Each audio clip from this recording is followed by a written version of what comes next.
Hey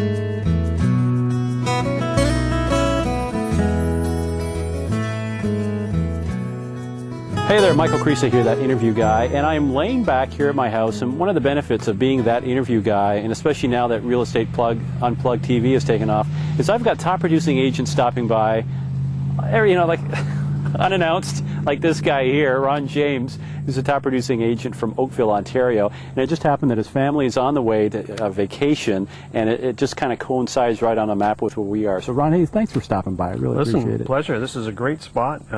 We kind of had to leave some breadcrumbs on the way in, though, because you live in like the rural part of Canada. We call it the corner of lost and nowhere. Yeah, but next time bring your own beer, but that's another part of the story. Ron has put together a book, and it's on something that a lot of agents don't even touch on. You know, we talk about the tactical skills of real estate, how to go out, get listings, how to sell properties, that kind of thing. But nobody's really dug deep into what it's like to run your business as a business, as opposed to a job, somewhere that you go to get away from the wife and kiddies. This is a book that I think is long overdue, and rather than me go on about it, since you wrote it, how about you tell us a little bit about it? Well, I thank you, Michael, and I'm pleased that you invited me to kind of chat about the book. Your specialty is working with some of the top producers in North America, and they are technically very talented, very gifted. They have a lot of insight. You make sure that you open a lot of vision to a mass of real estate agents from these top performing professionals. And this is a different kind of approach, for how you've done things in the past. And when we were talking about it, you asked me to kind of summarize what makes this book unique. And if I can give you a bit of a visual first of what I was looking at. It's like training the body. And if you were going to the gym, you wouldn't work out just one arm and just one leg. You would do both. There would be some symmetry in the way you actually kind of approached your regime. And the technologies that the plethora of real estate agents that you work with offer is that one-sided technique. They have all of the technique of if the client says this, then do this, or this kind of marketing versus that kind of marketing, etc. And the approach that we've taken in the book called Making the Jump Financial Fitness for Real Estate Agents was to look at this other side of the body, which really is the financial fitness. Okay, so you've earned a commission. So whether you've done 1 deal, 5 deals, or 100 deals, what do you do with this income that comes in? Is it going to be treated like a job? And if so, that's great. Or is it going to be treated like a business? So we've focused on the elements of how it can be focused on a business strategy. If you're in this business for a long haul, which I hope many of the people who are listening and watching this are, it's a matter of saying, okay, what do I need to sustain myself? You know, what's the difference between it being a pay packet and a revenue stream? That's an interesting point. The graphic is perfect for that car that was racing by in the background there. That's almost how a lot of real estate professionals handle their career. The paycheck comes in, if you want to call it a paycheck, and it's gone just like that because there really isn't any planning.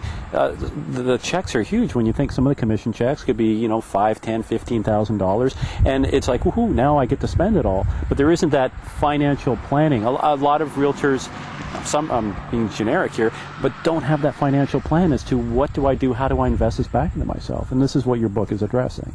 Well, it's quite simple. I mean, this involves paperwork, and that's a bad word for a lot of people, and they just could not be bothered with it. It's not fun, it's not sexy, it doesn't come in cool colors.